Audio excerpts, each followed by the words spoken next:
الحمد لله وكفى والسلام على عباده الذين اصطفى أما بعد فأعوذ بالله من الشيطان الرجيم إن عدة الشهور عند الله 12 شهرا في كتاب الله يوم خلق السماوات والأرض منها أربعة حرم وقال رسول الله صلى الله عليه وسلم أفضل الصيام بعد رمضان شهر الله المحرم সম্মানিত সুধী আমি আপনাদের সম্মুখে একটি গুরুত্বপূর্ণ বিষয় নিয়ে আলোচনা করতে চাই। আমরা সকলে অবগত রয়েছি আমাদের যে মাস চলতেছে সেই মাসটি আরবি বৎসরের প্রথম মাস, সেটি হলো মুহররম মাস। এই মুহররম মাসের সাথে পৃথিবীর শুরু লগ্ন থেকে নিয়ে যত ধরনের নবী রয়েছে সমস্ত নবীর সাথে এই মাসের বিশেষ করে 10 তারিখের সাথে একটা ঐতিহ্য সম্পৃক্ত রয়েছে। তো এই মাসে কিছু গুরুত্বপূর্ণ এবং আমল নিয়ে আলোচনা করতে চাই। যে আমরা যদি দেখি যে এই মাসের নাম হইল মুহররম। মুহররম অর্থ দুটি অর্থ হতে পারে। একটি হলো নিষিদ্ধ, যেটা আগে 4টি মাস ছিল নিষিদ্ধ, তার মধ্যে একটি মুহররম মাস। যুদ্ধ জিহাদ বন্ধ ছিল, নিষিদ্ধ ছিল। এই মাসে বিশেষ করে এই মুহররম মাসে কাফের মুশরিকরাও যুদ্ধ বিদ্রোহ থেকে তারা বিরত থাকতো এবং ইবাদতে মগ্ন। তাদের যেভাবে ইবাদত ছিল সেভাবে তারা ইবাদত করত। যাই হোক, কিন্তু সেটা নিষিদ্ধ মাস হয়ে শেষ হয়ে গেছে। পরবর্তীতে হলো পবিত্র। মুহররম অর্থ আরেকটি অর্থ হলো পবিত্র। এই পবিত্র এই জন্য যে আল্লাহ তাআলা এই মাসের ভিতর যুগে যুগে যত আম্বিয়া কেরাম ছিলেন তাদের একটা ঐতিহ্য এই মাসের সাথে রেখে দিয়েছেন। বিশেষ করে আমরা যদি দেখি আমাদের আবুনা হযরত আদম আলাইহিস সালাতু ওয়াস সালাম, আমাদের আদির পিতা হযরত আদম আলাইহিস সালাতু ওয়াস সালাম যে তাওবাটা আল্লাহ তাআলা গ্রহণ করেছেন সেটা কিন্তু এই মুহররম মাসের 10 তারিখেই।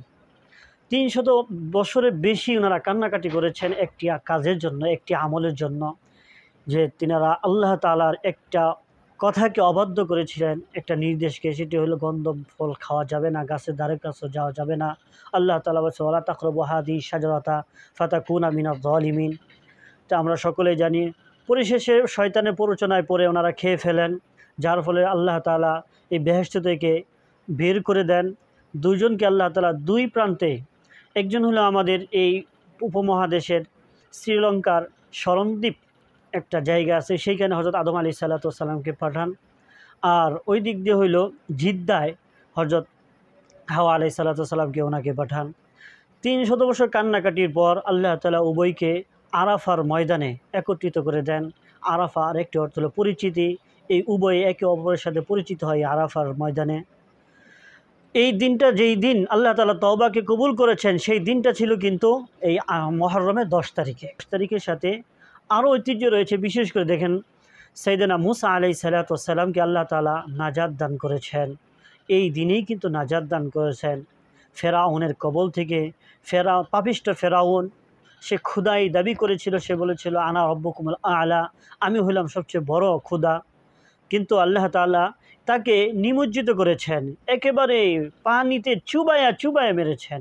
আলাইহিস সালাতু ওয়াস সালামের তিনি ছিলেন তাওহীদবাদী, তিনি ছিলেন ঈমানওয়ালা। আর এদিক দিয়ে সবচেয়ে বড় জালেম ছিল পৃথিবীর বুকে।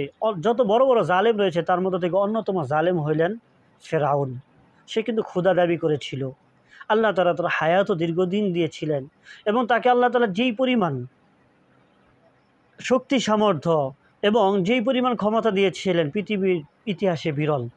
কিন্তু তার এই ইতিহাস থেকে বোঝা যায় যে তারও কিন্তু একটা কি হয়েছে, সমাধি হয়েছে, তারও কিন্তু নিঃশেষ এসেছে। এখান থেকে আমরা বুঝতে পারি জালেম যত বড় জুলুম সে জালেম হোক না কেন, যত বড় পাওয়ারফুল হোক না কেন, দুনিয়াতে কেউ টিকতে পারে নাই। ফেরাউনের মতো ব্যক্তি টিকতে পারে নাই। আল্লাহ তাআলা তাকে চুবায়ে চুবায়ে মেরেছেন।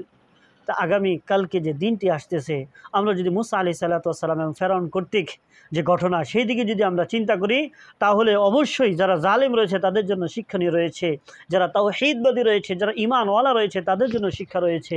যারা তাওহীদবাদী রয়েছে তাদের শিক্ষা হলো এই দুনিয়াতে যদি দিন থাকি কষ্ট হবে, পরিশেষে বিজয়টা কিন্তু তাওহীদবাদীদের হবে, ঈমানদারদেরই হবে। আর জালেমদের এখানে শিক্ষণীয়, সে যত বড়ই পাওয়ারফুল হোক না কেন, পরিশেষে একদিন জুলুম শেষ হয়ে যাবে। জুলুমের সাথে সাথে জালেমও শেষ হয়ে যাবে।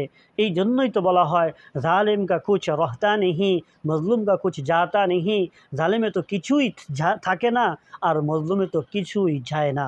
আমাদের আজকে যে দিন চলতেছে এই দিনগুলোর সাথে কিন্তু একটা বিষয় নিয়ে বিজড়িত রয়েছে, সম্পৃক্ত রয়েছে। সেটা হইল কোটা আন্দোলন। কোটা আন্দোলনের ভিতর অবশ্যই একদল জালেম হবে, একদল মজলুম হবে। আমরা আগামীকালকে দিনের ঘটনা থেকে, মুসা আলাইহিস সালাতু ওয়াস সালামের ঘটনা থেকে আমরা বুঝতে পারি, যদি কোটা আন্দোলন যারা করতেছে তারা যদি সঠিক হয়, অবশ্যই তাদের উপর যে নির্যাতন হচ্ছে সেটা মাজলুম তারা, আর মাজলুমের কিছুই যাবে না। অবশ্যই দিন শেষে এই মাজলুমদেরই বিজয় আসবে আসবে ইনশাআল্লাহ।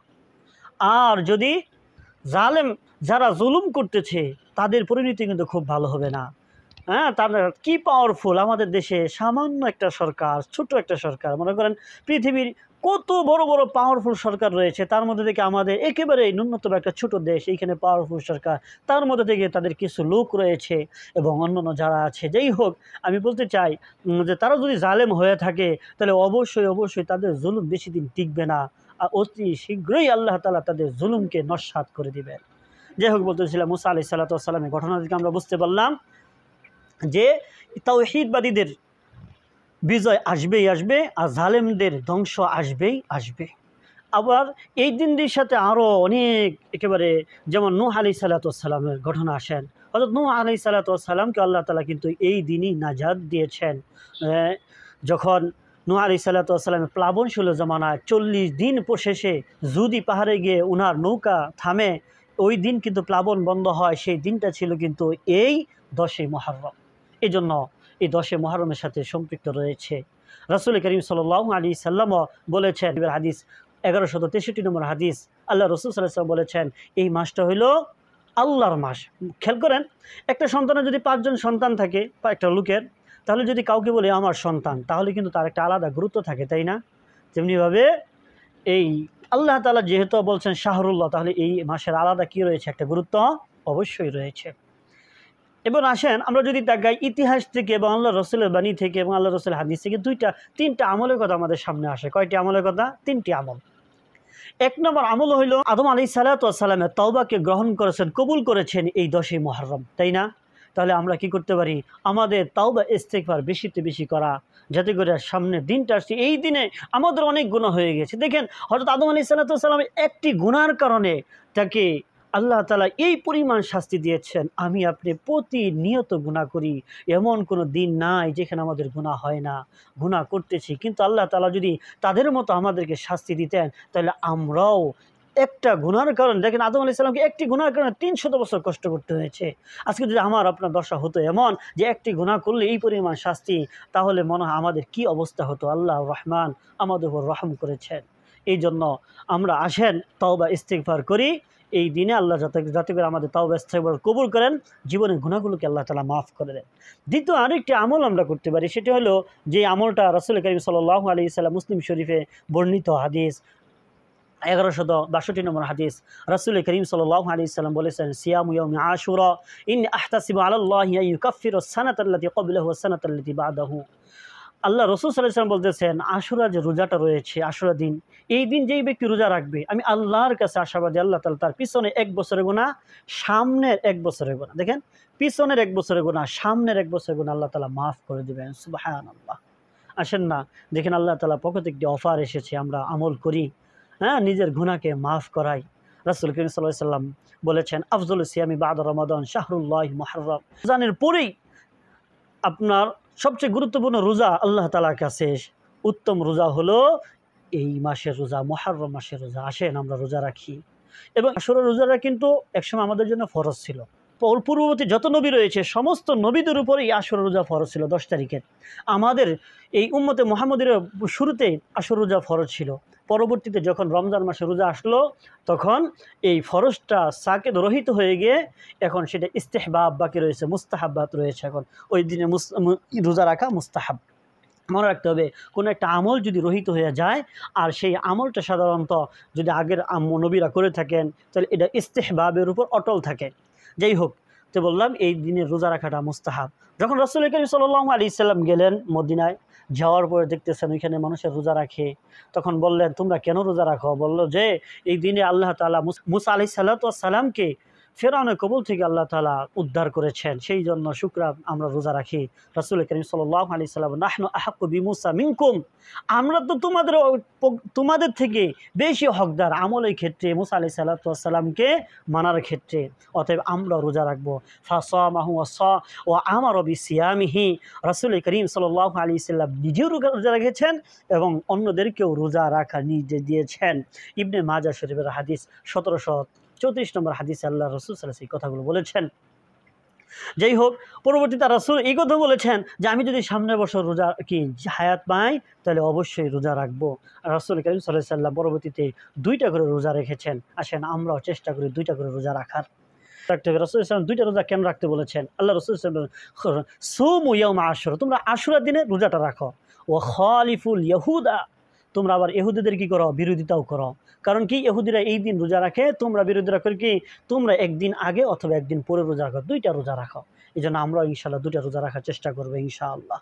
এবং সাথে সাথে আরও একটা আমলের কথা বলি, জানে তিবরানি শরীফের হাদিস 1007 নম্বর হাদিস, রাসূল করিম সাল্লাল্লাহু আলাইহি সাল্লাম বলেছেন, মান ওয়াসা আলা ইয়ালিহি ফিন নাফকাতি, যেই ব্যক্তি তার পরিবার পরিজনের খানার ব্যাপারে একটু মুক্তহস্ত থাকবে, এই দিন একটু ভালো খাবার ইত্যাদি ব্যবস্থা করবে, রাসূল করিম সাল্লাল্লাহু আলাইহি সাল্লাম বলতেছেন ওয়াসাল্লাহু আলাইহি সাইরু সানাতিহি, এই উসিলা হয়তো আল্লাহ তাআলা তার পুরা বছরের আল্লাহ তাআলা খানার মধ্যে ওয়াসাআত দান করবেন, খানার ভিতর আল্লাহ তাআলা বরকত দান করবেন, আল্লাহ তাআলা উত্তম উত্তম খাবারের ব্যবস্থা, রিজিকের ব্যবস্থা করে দিবেন ইনশাআল্লাহ। আসেন আমরা সংযত হই, আসেন আমরা আমলের দিকে অগ্রসর হই। তাহলে আমাদের শেষ আমল বললাম 3টা আমলের কথা। 1 নম্বর আমল হলো তাওবা ইস্তেগফার, 2 নম্বর আমল হলো রোজা রাখা, আর 3 নম্বর আমল হলো এই দিনে আসেন একটু খানার আমরা আয়োজনটা বেশি করি।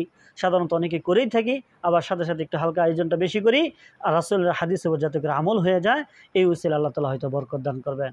আল্লাহ তাআলা আমাদের সকলকেই বুঝবার এবং মানবার তৌফিক ইনায়াত করুক। ওয়া মা আলাইনা ইল্লাল বালাগ। আসসালামু আলাইকুম ওয়া রাহমাতুল্লাহি ওয়া বারাকাতুহু।